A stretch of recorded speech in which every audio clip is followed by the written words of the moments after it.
E ele complementa dizendo que são requisitos necessários a essa tarefa o aprimoramento moral, o cultivo da oração, uma alimentação adequada, pontualidade e responsabilidade e uma atitude mental equilibrada.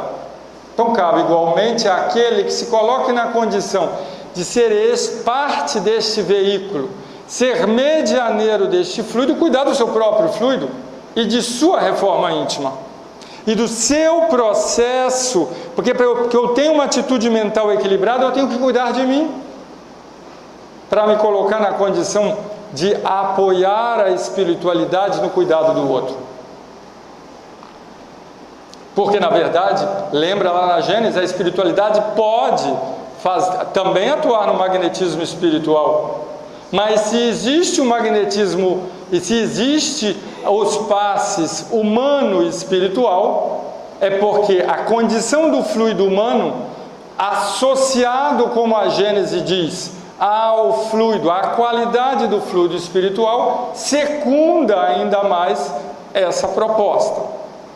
Porque senão se usaria só o magnetismo espiritual, essa força da própria espiritualidade. E por isso importa-nos, para participarmos desse trabalho, cuidar do nosso aprimoramento moral e de nossa sintonia. Também aquele que está em condição de receber essa energia, este processo, ele também deve se colocar em condição de oração, de buscar um silêncio interno, que é uma coisa complicada, que hoje vivemos uma mente excessivamente tagarela, mas quanto mais conseguirmos ter uma calma, favorecerá esse elo sutil, lembra do elo sutil? E favorecerá que esse processo ocorra em equilíbrio, a fim de que sua organização psicofísica, psique e corpo, incorpore e assimile integralmente as energias projetadas pelo passista e com esse vínculo com a espiritualidade.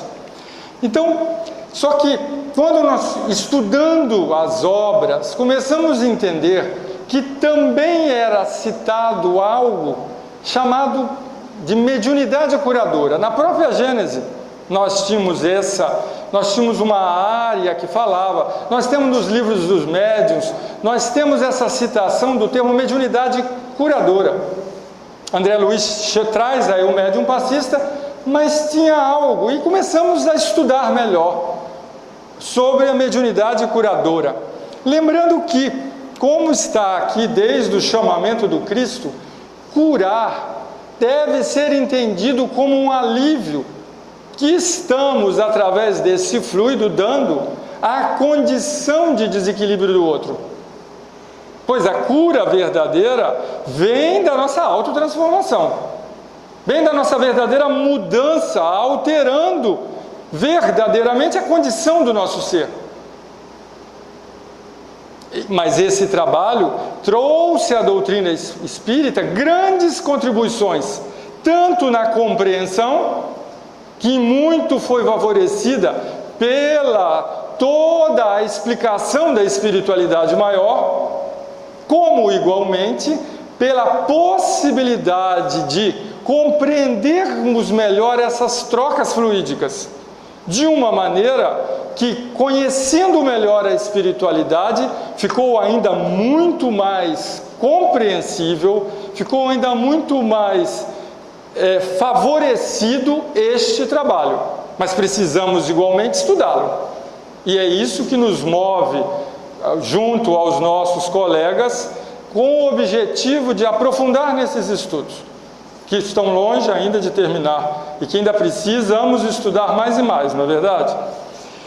E, dando continuidade, nós buscamos, é importante dizer, nós falamos já no seminário 1, que Kardec não chegou a publicar nenhuma obra clara, inteira a respeito do assunto. Camille Flammarion chegou no discurso proferido no momento do seu enterro, a dizer que ele estava a preparar essa obra, mas essa obra não existe. Aonde encontramos vários relatos, várias informações do mesmo a respeito do assunto, está na Revista Espírita. E procuramos inúmeros textos que foram escritos por ele, Hippolyte Léon Denisard Rivail, Allan Kardec. Na Revista Espírita de março de 1868, tem um ensaio teórico das curas instantâneas, como ele mesmo cita, através de uma pergunta que lhe foi solicitada. E ele faz um ensaio, uma busca de compreensão, isso é um ensaio. Tentando compreender o processo com aquilo. Também devemos lembrar do Seminário 1, que Kardec, antes mesmo de conhecer e ter o contato com os espíritos, já era um estudioso do magnetismo. Ele estudou o magnetismo com Potê e com vários daqueles que estudavam com o mesmo. Kardec já vinha há bastante tempo estudando e conhecendo o magnetismo. E ele, por isso, tinha fundamento para construir este ensaio. E ele coloca lá: o fluido curador, verdadeiro agente terapêutico, cujas qualidades variam conforme o temperamento físico e moral dos indivíduos que os transmitem. Há fluidos que superexcitam e outros que acalmam, fluidos duros e outros suaves, e de muitas outras nuances. Segundo as suas qualidades, o mesmo fluido, como o mesmo remédio, poderá ser salutar em certos casos, ineficaz e mesmo nocivo em outros, de onde se segue que a cura depende, em princípio, da apropriação e das qualidades do fluido à natureza e à causa do mal. Vocês estão lembrando lá em André Luiz, em A Gênese igualmente, que fala dos fluidos, e que está bastante apropriado e bem próximo a compreensão que este fluido, em vários momentos é citado da importância de sua qualidade. Lembram disso? Ou seja, é muito importante a qualidade desse fluido. Por isso que temos que estar numa condição, por isso que temos que cuidar da nossa condição, para podermos estar em condição de estar nesse elo sutil de equilíbrio. E por isso que ele mesmo coloca que tem fluidos que podem superexcitar e outros acalmar. E que a qualidade desses fluidos poderá ser ineficaz, ou nocivo, ou eficaz. Falamos disso, inclusive, até mais no Seminário 1. Também, ele estava respondendo nesse ensaio a uma pessoa, ele diz o seguinte: a pessoa cujo pedido motivou essa explicação está no caso das doenças de causa complexa. Seu organismo está profundamente alterado e ao mesmo tempo saturado dos fluidos mais perniciosos, que a tornam incurável apenas pela terapêutica ordinária. Uma magnetização violenta e muito energética não produziria mais que uma superexcitação momentânea, logo seguida de maior prostração ao ativar o trabalho de decomposição. Então ele mesmo disse que a gente, em alguns casos, nem sempre o passe, nem sempre essa terapia fluídica terá uma ação que se espera. Isso vai também ser importante a condição do ser que recebe e a condição do processo. Por isso que existem processos que a tornam incurável apenas pela terapêutica ordinária e que uma magnetização violenta e enérgica promoveria uma superexcitação. Ou seja, precisamos conhecer melhor esses fluidos e essa forma de lidarmos com o mesmo. Continuando, ser-lhe-ia necessário uma magnetização suave, continuada por muito tempo, um fluido reparador, penetrante, e não um fluido que abala, mas que nada repara. Consequentemente, ela é inacessível à cura instantânea. Então ele já começa a dizer que existe uma cura instantânea, que é um fluido que instantaneamente pode promover a cura, mas que existem casos que é necessário uma magnetização suave e continuada. que vai levar um tempo maior. Também no mesmo ensaio, nós temos certas afecções, mesmo muito graves, e passadas ao estado crônico, não tem como causa primeira a alteração das moléculas orgânicas, mas a presença de um mal fluido, que, a bem dizer, as desagrega, perturbando a sua economia. Bem, de acordo com o que estava falando André Luiz lá na desagregação, que a gente mostrou na parte de fluidos.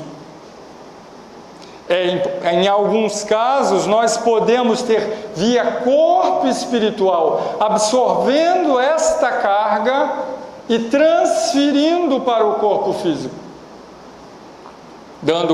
Complementando, quando o mal exige a reparação de órgãos alterados, necessariamente a cura é lenta e requer uma ação contínua e um fluido de qualidade especial. Quando se trata da expulsão de um mal fluido, ela pode ser rápida e mesmo instantânea. Para simplificar a questão, não consideramos senão os dois pontos extremos, mas entre os dois há matizes infinitos, isso é, uma multidão de casos em que as duas causas coexistem em diferentes graus e com mais ou menos preponderância de cada uma. Fica claro? Que não é uma coisa, não é tão fácil assim. Tem momentos que é necessário tanto um fluido de uma maneira mais forte, tem outros momentos que será preciso mais leve, e realmente precisamos, então, tudo bem que a espiritualidade secunda e apoia o trabalho, mas precisamos igualmente compreender da melhor forma possível para estarmos em condição de participar deste elo e deste vínculo. Na Gênese, no capítulo 14, item 31, nos diz Allan Kardec: o espírito encarnado ou desencarnado é o agente propulsor que infiltra num corpo deteriorado uma parte da substância do seu envoltório fluídico. Então, quem move, quem dá o influxo da vontade é o espírito encarnado ou desencarnado. E ele, se é propulsor, ele leva parte do seu envoltório fluídico. Lembram que o desencarnado também tem um envoltório fluídico, tal qual o encarnado. Nós temos um duplo envoltório fluídico. Concorda ou eu estou enganado? Porque o corpo físico também é fluido, ou não é? Hoje já a ciência, a física prova que o nosso corpo pode nos parecer sólido, mas ele é fluido. Ele é eminentemente fluídico. É que para nossa visão, o vemos e sentimos como sólido. Até uma parede tem espaços intermoleculares e nós não vemos, mas ela também tem uma constituição elétrica, ela tem espaços que dão a ela uma condição numa visão eletrônica fluídica. Por isso que, como engenheiro, porque eu também tenho curso de engenharia, a gente estuda na física dos materiais, na mecânica dos materiais, que esses fluidos existem nas mais diversas categorias. Continuando, a cura se opera mediante a substituição de uma molécula malsã por uma molécula sã.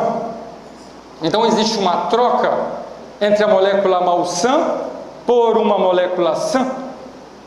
Existe essa substituição deste processo, algumas vezes lenta, algumas vezes esse processo pode ser rápido, uma cura verdadeiramente instantânea, como já citado por Kardec em seu ensaio. O poder curativo estará, pois, na razão direta da pureza da substância inoculada, como citado em seu ensaio, como citada inclusive por André Luiz. Os fluidos que emanam de uma fonte impura são quais substâncias medicamentosas alteradas. Ou seja, essa qualidade do fluido depende da origem, da onde ele vem. Na Gênese, no capítulo 14, item 31, dando continuidade, também ele diz: Depende também da energia da vontade, que quanto maior for, tanto mais abundante emissão fluídica provocará e tanto maior força de penetração dará ao fluido. O que encontramos em vários dos estudos de magnetismos anterior a Kardec, a importância da vontade. E encontramos, inclusive, o estímulo do próprio Cristo para que tenhamos vontade de ir e curar, ir e auxiliar o nosso irmão, que nos coloquemos com o nosso coração e o nosso amor na vontade de auxiliar o próximo. Depende ainda das intenções daquele que deseja realizar a cura, seja homem ou espírito. Então, além da vontade, precisa da intenção. No Livro dos Médiuns, capítulo 8, item 1, 131, também temos uma contribuição desta faculdade. Tanto quanto do espírito errante, a vontade é igualmente atributo do espírito encarnado, ou seja, vontade é do espírito encarnado ou desencarnado. Se ele é espírito, a vontade é que esse agente propulsor. Daí o poder do magnetizador, poder que se sabe estar na razão direta da força de vontade. Podendo o espírito encarnado atuar sobre a matéria elementar, pode do mesmo modo mudar-lhe as propriedades dentro de certos limites. Assim se explica a faculdade de cura pelo contato e pela imposição das mãos, faculdade de que algumas pessoas possuem graus mais ou menos elevados. Então ele está mostrando que existe dentro dessa vontade, que existe dentro dessa condição, tanto do desencarnado quanto do encarnado, a possibilidade de atuar nessa molécula, alterando-lhe as propriedades dentro de certos limites, porque não se foge à lei natural. E por isso, se a questão está nos atributos da lei divina, você pode tomar passe que se aquele processo for necessário para a sua transformação, teremos que vivenciá-lo.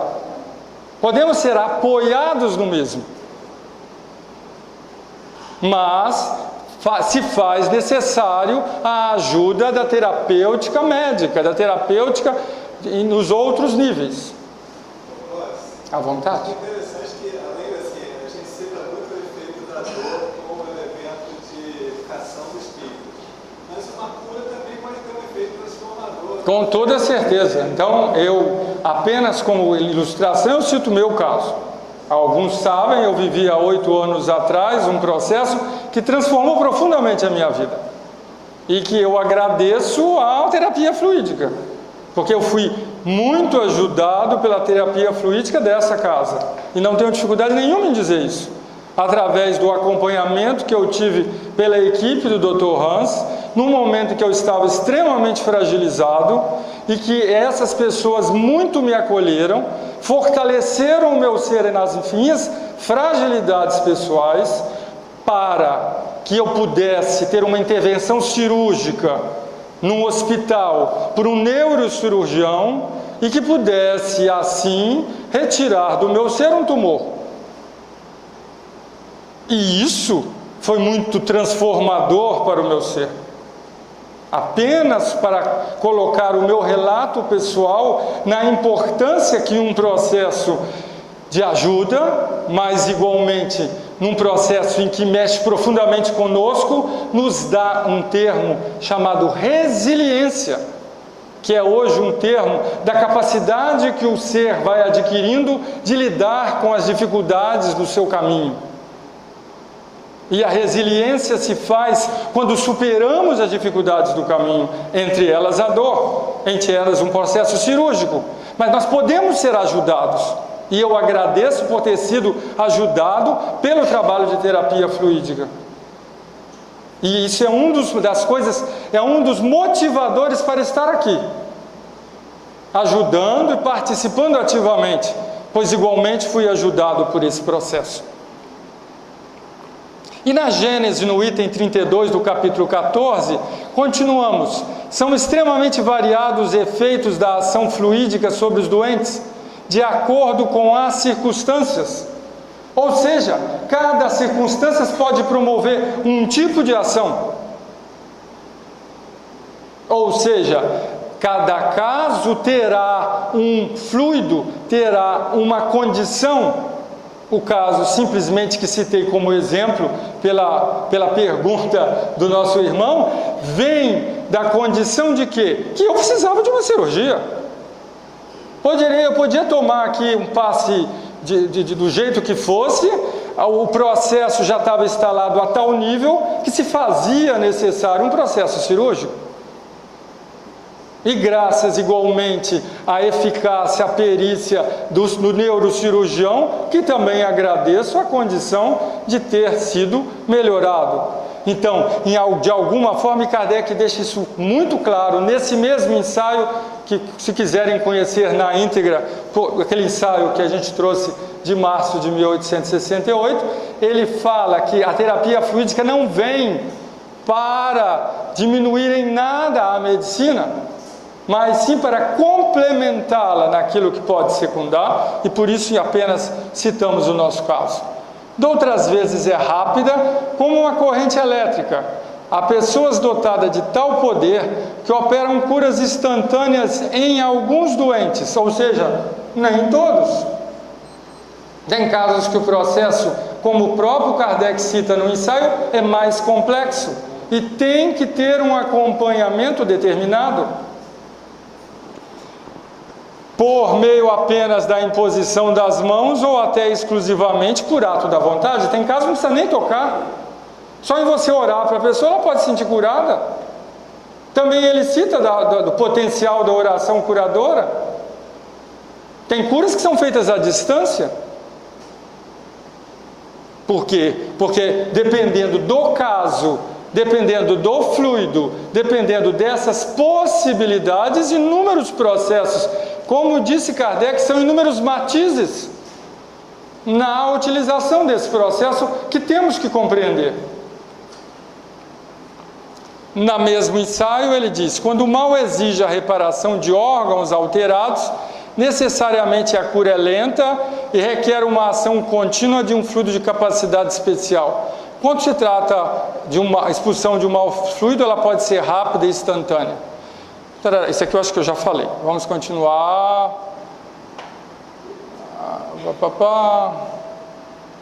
E aí no Livro dos Espíritos, nós temos na pergunta 556, tem algumas pessoas verdadeiramente o poder de curar pelo simples contato?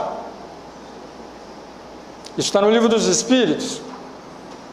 A força magnética pode chegar até aí, quando secundada pela pureza dos sentimentos e por um ardente desejo de fazer o bem, porque então os bons espíritos lhe vêm em auxílio. É muito claro, confirmando tudo aquilo que a gente já estamos juntos compreendendo. E temos aqui o exemplo dele próprio, o Cristo. Também temos no Livro dos Médiuns, capítulo 14, no item 7, Médiuns Curadores, o item 175, consiste principalmente no dom que possuem certas pessoas de curar pelo simples toque, pelo olhar, mesmo por um gesto, sem o concurso de qualquer medicação. Dic-se-á, sem dúvida, que isso mais não é do que o magnetismo.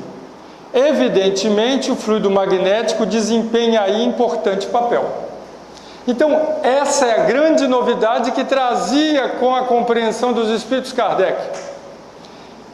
Tem um fluido do magnetizador, só que ele é secundado, ele pode ser ampliado pela espiritualidade, mas tem um fluido que desempenha um importante papel. Por isso que temos que cuidar das nossas condições se vamos a essa tarefa. Também está ali, a magnetização ordinária é um verdadeiro tratamento seguido, regular e metódico. No mesmo item ele diz: todos os magnetizadores são mais ou menos aptos a curar, desde que saibam conduzir-se convenientemente. Ao passo que nos médiuns curadores, a faculdade é espontânea e em alguns até possuem sem jamais terem ouvido falar do magnetismo. Então ele diz que existem casos em que é espontânea e a pessoa pode curar, isso é comum no interior. Tem aquelas senhoras que vão lá e que rezam pelas pessoas, já ouviram falar? E que sem elas mesmo entenderem nada, elas nunca estudaram magnetismo, nem conhecem a doutrina espírita, são pessoas lá de um local escondido e distante, que apenas vão lá e na condição de orar por alguém, a pessoa sai lá curada. Tem casos na literatura de fraturas expostas e que são consolidadas por a ação desse fluido. Tamanha capacidade de uma senhora tinha da liberação desse fluido. Então, a intervenção de uma potência oculta, que é o que constitui a mediunidade, se faz manifestas em certas circunstâncias. Então, existe, para considerarmos mediunidade, também essa ação dessa potência, deste fluido espiritual, desta presença, desse secundar, com qualidades também igualmente, pela vontade do espírito desencarnado, no elo sutil também com o encarnado, que está na condição de aplicador, naquele desejo sincero e sintonia com o mesmo. No item 176, ele nos dá uma descrição sucinta através de perguntas que Kardec faz aos espíritos a respeito do assunto. Primeira pergunta: podem considerar-se as pessoas dotadas de força magnética como formando uma variedade de médiuns? Resposta: não há que duvidar. Ou seja, as pessoas que têm a força magnética podem ser consideradas médiuns. Mas como é que é isso? Vamos entender melhor? E Kardec era um perguntador em excelência. Então ele continua perguntando: entretanto, o médium é um intermediário entre os espíritos e o homem. Ora, o magnetizador, aurindo em si mesmo a força que se utiliza, não parece que seja intermediário de nenhuma potência estranha. Olha a resposta que linda, para todos os profissionais de saúde e para todos os presentes mesmo que não saibam que são. Porque nós podemos ser profissionais de saúde sem nem sabermos. Vocês estão concordando comigo? Já que nós podemos estar dando ao outro uma energia magnética saudável, concordam? E olha o que ele vai dizer: é um erro. A força magnética, eles, que foram os espíritos que responderam, a força magnética reside sem dúvida no homem, mas é aumentada pela ação dos espíritos que ele chama em seu auxílio. Se magnetizas com o propósito de curar, por exemplo, e invocas um bom espírito que se interessa por ti e por teu doente, ele aumenta a tua força e a tua vontade, dirige o teu fluido e lhe dá as qualidades necessárias. Ou seja, essa presença pode ser aumentada pelos espíritos. Mas ele continua perguntando: mas tem magnetizadores que não creem nos espíritos. Ele é incrível nas perguntas, ele faz as perguntas que nós gostaríamos de fazer. E aí eles respondem para ele: pensas então que os espíritos só atuam nos que creem neles? Por isso que eu coloquei todo mundo aqui no papel de agente de cura e de levar a saúde. Porque os espíritos não atuam só nos que creem neles, não, ou que têm consciência das presenças deles. Os que magnetizam para o bem são auxiliados por bons espíritos. Todo homem que nutre o desejo do bem os chama, sem dar por isso do mesmo modo que pelo desejo do mal e pelas más intenções chamas os maus. É simples.